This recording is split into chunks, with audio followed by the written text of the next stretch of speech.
Bonjour à toutes et à tous, bienvenue dans cette nouvelle édition de Rencontre. Voilà, on continue à faire du bilan de l'année 2015. L'année 2015, pour la diplomatie chinoise, c'est un grand millésime. Car durant toute l'année, les diplomates chinois, et surtout le président chinois Xi Jinping, est très actif sur la scène internationale. Il a parcouru presque 4 continents, il a rencontré une cinquantaine de chefs d'État étrangers. La Chine, comme vous le savez aussi, a participé activement à la négociation sur le changement climatique, a contribué à le succès du COP21 à Paris. La Chine a fait beaucoup d'autres choses.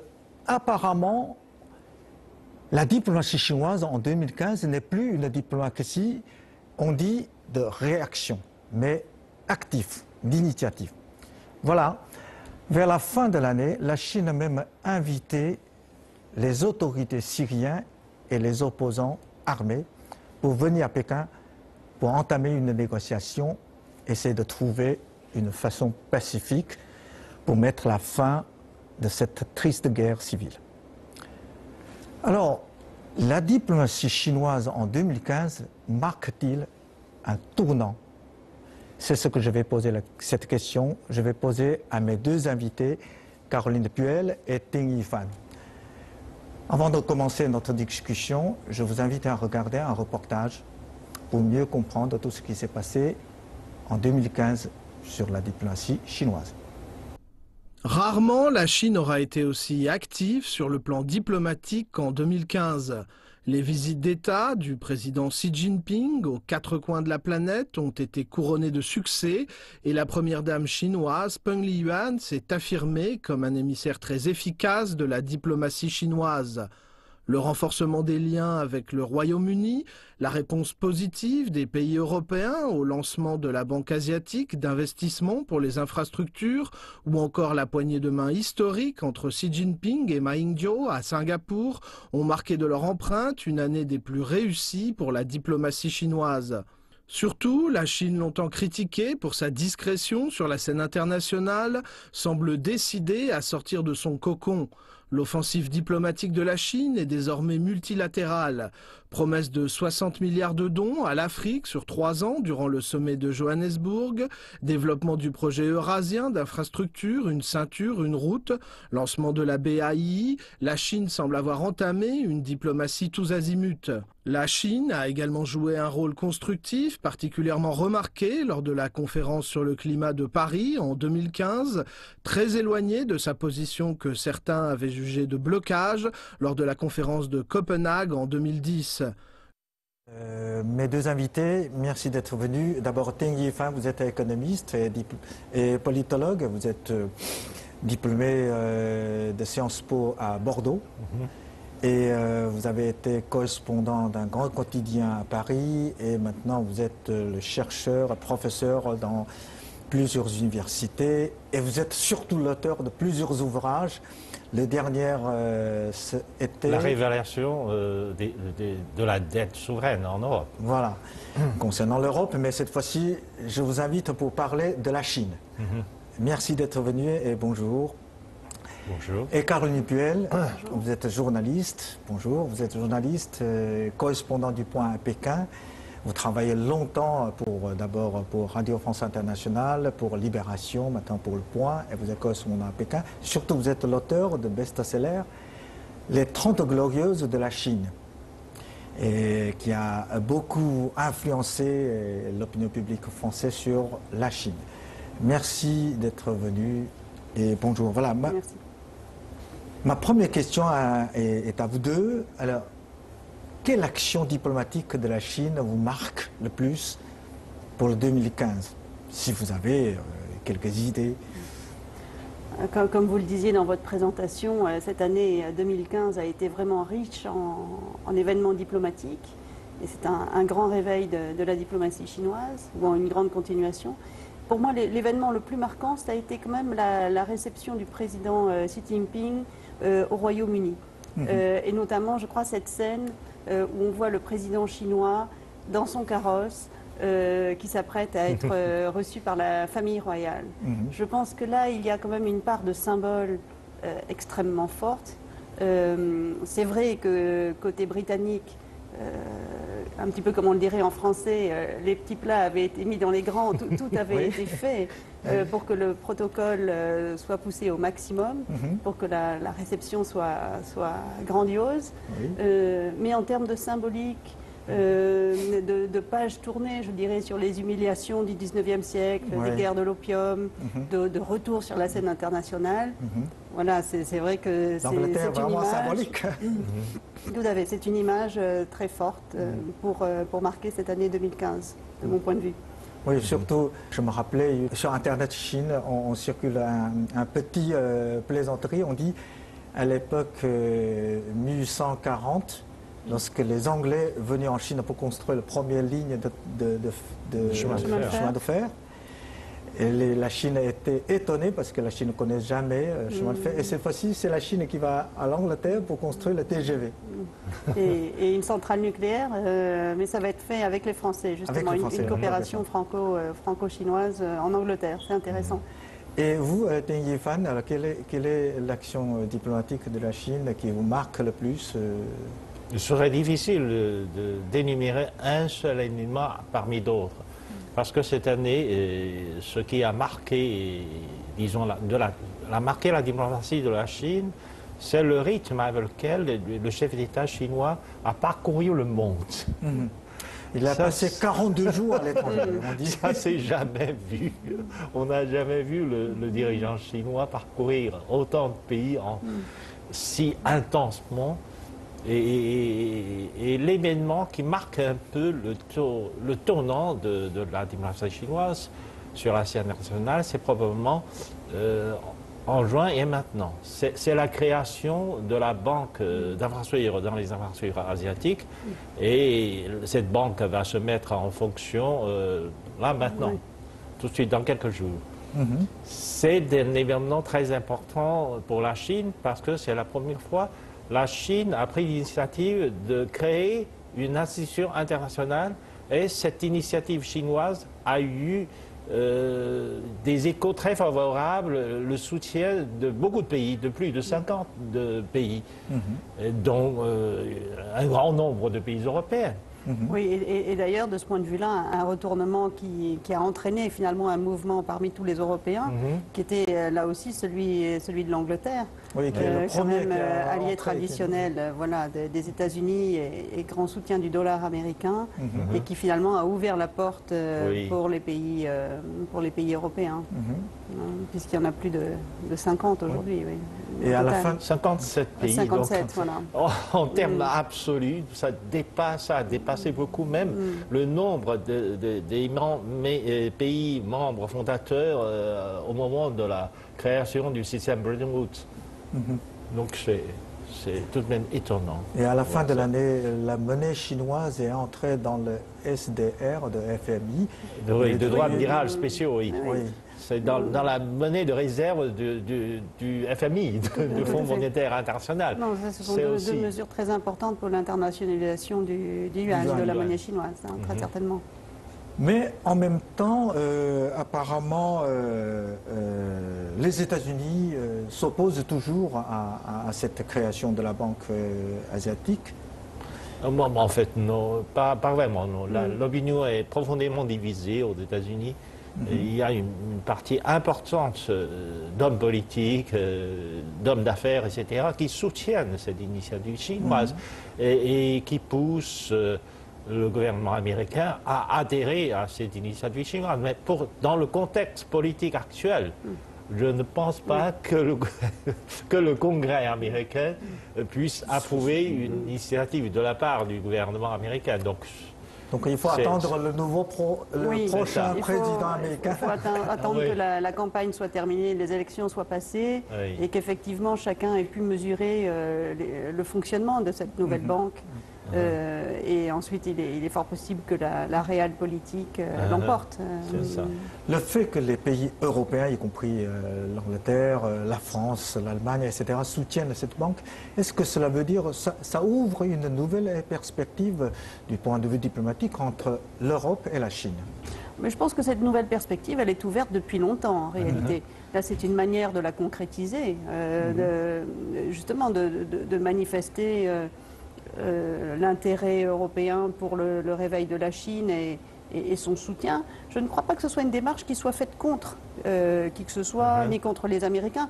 De mon point de vue, c'est une démarche constructive. C'est-à-dire que le projet qui est sous-tendu derrière cette banque est un projet intéressant.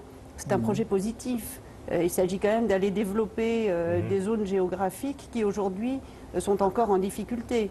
Et ça permet de faire un projet commun sur lequel on peut construire ensemble. Donc je pense qu'il y a eu une véritable réflexion, évidemment, puisque les responsables européens avaient été approchés quand même de longue date sur ce projet.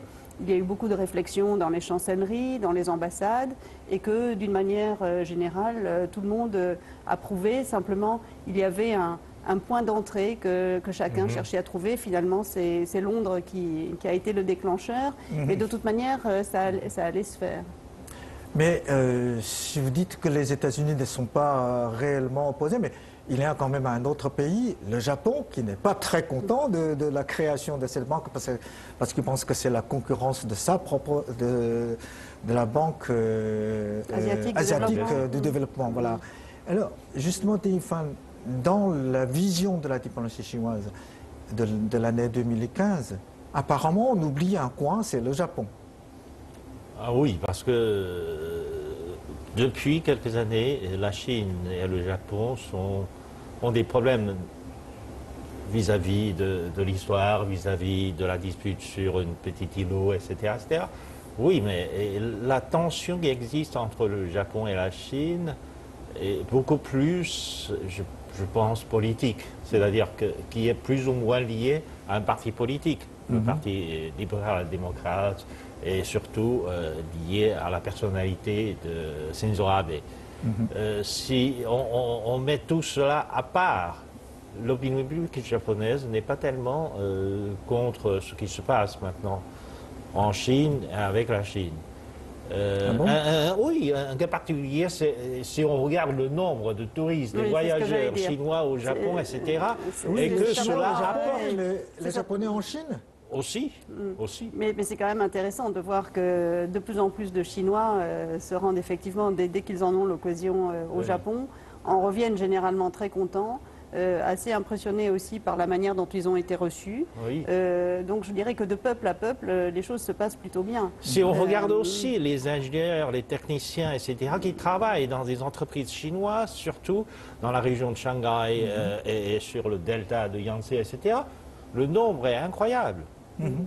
Donc le problème, c'est le gouverneur japonais. Alors, en particulier le Premier ministre, personnellement. Voilà. Ensuite, c'est la manière, effectivement, dont on peut, là aussi, trouver une diplomatie et une voie de résoudre ce différend. De ce point de vue-là, pour moi, tout à l'heure, on parlait de toute la réussite de la diplomatie chinoise. Pour moi, le maillon faible reste là, c'est-à-dire les relations entre la Chine et le Japon. Il y a peut-être eu aussi des occasions un petit peu perdues. Une occasion, à mon avis, un petit peu perdue cette année, qui était celle des 70 ans de la fin de la Deuxième Guerre mondiale. Le Japon a refusé. Moi, je n'ai pas les détails sur la manière dont se sont passées les invitations, les refus, etc. Mais pour moi, c'est une occasion manquée.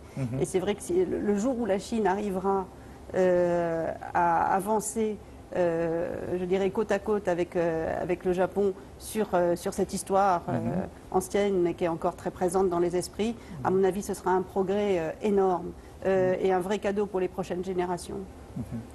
Mais le Japon, justement, c'est un cas particulier, parce que le Japon, par exemple, récemment, le Japon s'intervient même sur l'affaire de la mer du Sud.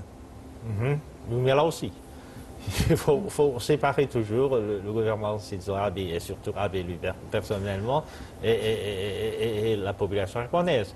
En fait, peu soutiennent l'initiative du gouvernement Abe pour, par exemple, libéraliser son engagement sur l'intervention militaire dans la région, etc. Même au Japon même, il y a eu des mouvements de protestation massifs contre les initiatives du gouvernement Abe. Et on pense que, d'une certaine manière, Abe a entrepris des comportements complètement anticonstitutionnels, parce que la constitution japonaise dit que le gouvernement japonais ne peut jamais s'engager dans des activités militaires en dehors du Japon. Alors que Shinzo Abe a fait en sorte que le Congrès a approuvé une nouvelle loi, que cette loi pourrait permettre aux troupes japonaises d'intervenir à l'étranger s'il est engagé dans une action de ce qu'on appelle de défense collective. Non, de défense collective. C'est-à-dire que les troupes japonaises vont suivre automatiquement, en fonction de cette loi, les actions militaires des Américains. Donc si c'est lié à la personnalité de Shinzo Abe, on va attendre le prochain leader japonais. En tout cas, lié certainement aux perspectives de politique intérieure. Peut-être pas lui uniquement, mais toute la logique des partis. Oui. Bon, un autre point qui est fort, c'est que la Chine en général ne se mêle pas des affaires qui n'ont pas un lien direct avec lui. Par exemple, la crise au Proche-Orient, la crise Ukraine, etc. Mais cette fois-ci, la Chine a invité les autorités syriennes et l'opposition pour venir à Pékin pour négocier. C'est quand même assez rare. Alors, du point de vue européen, est-ce que cela signifie que la Chine maintenant joue un rôle plus actif, non seulement sur la scène asiatique, mais aussi internationale? Oui, certainement. Mais vous le disiez tout à l'heure, la Chine n'aime pas intervenir sur les sujets qui ne la concernent pas. Voilà. Mais aujourd'hui, le Proche-Orient, le monde arabe, ça concerne la Chine. Ça la concerne beaucoup même. D'abord parce qu'il y a évidemment du pétrole, mais également parce qu'il y a une forte présence chinoise dans cette région. Beaucoup d'ingénieurs, d'équipes ont été envoyés pour construire des infrastructures. Voilà. Donc il y a voilà. Et puis je crois que la Chine aime vraiment la stabilité. Or, ce qu'elle observe dans le monde arabe depuis 2011, depuis le début des grandes révolutions, enfin, ce que le monde entier observe, c'est effectivement une très forte instabilité qui, à un moment donné, peut avoir aussi des effets d'élargissement, des effets inquiétants. Et tout le monde a intérêt aujourd'hui à ce que cette région du monde retrouve une stabilité politique. Alors aujourd'hui, le point le plus chaud, c'est effectivement la Syrie. Et je trouve bien que la Chine rentre dans le jeu. On a vu par exemple, 4 ans plus tôt, sur la Libye, lorsqu'il y a eu la grande évacuation des Chinois présents en Libye. À l'époque, il y avait plus de 40 000 personnes quand même qui ont été retirées par les navires de guerre chinois. Et finalement, la Chine ne s'est pas retrouvée dans la négociation qui a suivi après la mort de Kadhafi. Donc aujourd'hui, elle veut bien participer. Je pense que c'est une étape très importante, en effet, qu'elle le fasse. Et il y a une autre affaire dans l'année 2015. En Chine, on le considère comme une affaire intérieure, mais dans le monde entier, on pense que c'est un succès diplomatique de la Chine. C'est l'approchement entre la Chine continent et la Chine de Taïwan. Le poignet de main entre les deux leaders de dire. Alors, qu'est-ce que vous en pensez, Ding Yifan? Est-ce que c'est un vrai progrès ou c'est seulement un poignet de main symbolique? Oh non, je ne pense pas que ce soit seulement symbolique. C'est symbolique, évidemment, mais à part les symboles politiques, etc., il y a aussi un style très direct du dirigeant chinois actuel. Parce que ce genre d'action ou de décision ne peut être prise que quand les dirigeants chinois sont complètement sûrs de lui-même, de son pouvoir, de son influence, etc. Retrouver sa confiance. C'est ça. Donc, d'une part, il y a la preuve qu'il ait vraiment la totale autorité sur son appareil d'État.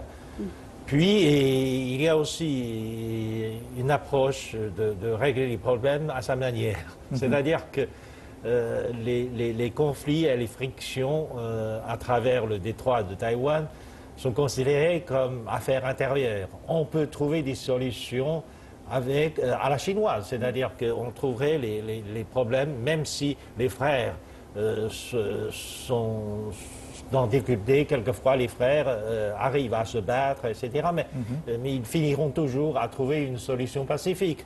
C'est un peu ça.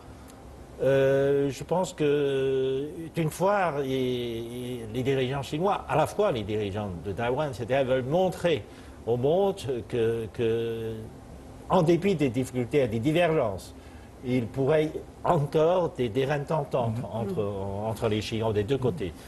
Et finalement, des deux côtés, on va essayer de trouver une solution pacifique à leurs différends. Et ça, c'est très important. C'est-à-dire, à force de vous entendre, c'est-à-dire Xi Jinping lui-même apporte sa propre marque sur la diplomatie chinoise maintenant. Est-ce qu'on peut commencer à dire qu'il y a une sorte de l'embryon de style... Un style, si. Oui. Oui, certainement. On le sent déjà dans beaucoup d'affaires concernant la Chine. Je dirais même dans la manière dont le pays est géré aujourd'hui. Mais sur la diplomatie, c'est assez évident. Il y a beaucoup de pragmatisme, hein, on l'a vu, puisque par exemple sur cette histoire dont nous venons de parler, Chine-Taïwan, il y avait quand même un vrai problème protocolaire, puisque aucun des deux ne voulait reconnaître le titre de l'autre. Alors c'est M. Xi et M. Ma qui se sont rencontrés. Ça, je trouve que c'est vraiment, ça fait partie des subtilités chinoises, et finalement, après la discussion, tout le monde se retrouve autour d'un bon repas à Singapour. Ça fait partie des caractéristiques chinoises et qui malgré tout font avancer l'histoire. Oui. Donc c'est un point positif. Et pour poursuivre sur ce que disait le professeur Ding, moi je pense que ça va de toute manière, quel que soit le prochain leader ou la prochaine présidente à Taïwan. Apparemment, ce sera probablement un indépendantiste. Oui. Néanmoins, ça crée un précédent. De même qu'en 1992, le consensus de Singapour, qui avait été obtenu à l'époque, a quand même laissé sa marque. Et même si on ne l'a retrouvé que 20 ans plus tard, c'est resté comme une pierre sur le chemin du rapprochement entre les deux. Donc je pense que cette rencontre était extrêmement importante, oui. Et comme le COP 21 a eu lieu à Paris, et beaucoup d'observateurs pensent que la Chine a joué un rôle, surtout en comparaison avec Copenhague et COP 21 à Paris. Le style Xi, apparemment, a montré ses efficacités aussi. Oui, c'est vrai que l'histoire avait retenu que l'échec de Copenhague était venu notamment d'une absence de décision côté chinois à l'époque. Cette fois-ci, ça a été différent parce qu'il y a eu un travail préparatoire extrêmement important mené par la France qui voulait vraiment que l'on parvienne à un accord à Paris cette année. Mais il y a eu aussi un changement chinois qui a déjà démarré l'année dernière, en fait, lorsque Chinois et Américains se sont entendus pour faire une déclaration commune. Ça, c'était, je pense, la première étape extrêmement importante, qui a ensuite servi de fil conducteur sur toute cette année 2015. Et puis le fait que la Chine s'engage fin juin, comme elle l'a fait lors du voyage du Premier ministre chinois à Paris, ça a un petit peu ouvert la porte pour tous les pays en développement, puisqu'on est finalement un petit peu sorti de cette rhétorique selon laquelle seuls les pays industrialisés qui étaient à l'origine devaient payer pour les autres. On voit bien malheureusement aujourd'hui, et on le vit quotidiennement presque à Pékin, que cette question du réchauffement climatique, de la pollution, etc., c'est une question qui concerne tout le monde et gravement, et qu'on a peu de temps devant nous pour essayer de transformer les choses. Donc de ce point de vue-là, oui, la Chine a joué un rôle important. Et d'autres points qui est très marquant, c'est la diplomatie de la première dame de la Chine. Apparemment, Peng Liyuan a joué un rôle très important parce que chaque fois lorsque Xi Jinping en voyage, en visite d'État à l'étranger, Trang Li-yuan aussi est toujours, qui attire toujours beaucoup d'attention des médias étrangers. C'est souvent comme ça. Lorsque la première dame a des éclats ou a des allures personnelles, ça attire toujours l'attention de la presse internationale d'abord. Puis ça peut avoir des effets sur l'opinion publique. Et voilà. Voilà. Il arrive. En tant que femme, je vais forcif, parce que c'est un sujet très important et que l'on néglige parfois. Mais c'est vrai qu'il y a une double diplomatie de ce point de vue-là. Et je pense que si vous avez effectivement une première dame qui, bon, d'abord présente très bien, puisque Madame Peng a beaucoup d'allure. On se rappelle la femme de Kennedy. Elle est toujours très bien habillée.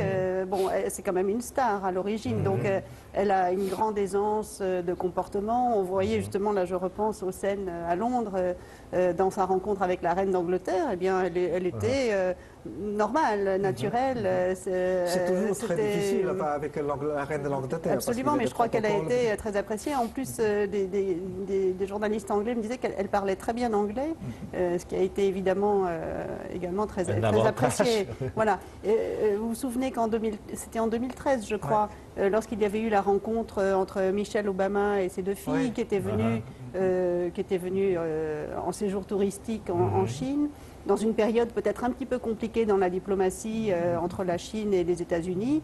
C'est évident que les femmes ont joué un rôle important de ce point de vue-là. Donc c'est quelque chose d'assez essentiel. Je pense que s'il y a une bonne entente intellectuelle qui peut même presque devenir amicale entre des chefs d'État et évidemment leurs épouses, ça facilite grandement les discussions diplomatiques les plus complexes qui peuvent venir ensuite et qui vont être réglées par les équipes. Bon, très bien. Moi, j'espère que l'année 2015 peut emmener une année à venir encore plus, comment dirais-je, plus de succès diplomatique pour notre pays, donc pour la paix dans le monde. Merci beaucoup tous les deux. Merci d'avoir répondu à mes questions. Merci. Et merci aussi pour nos chers téléspectateurs. Merci pour votre fidélité et à très bientôt.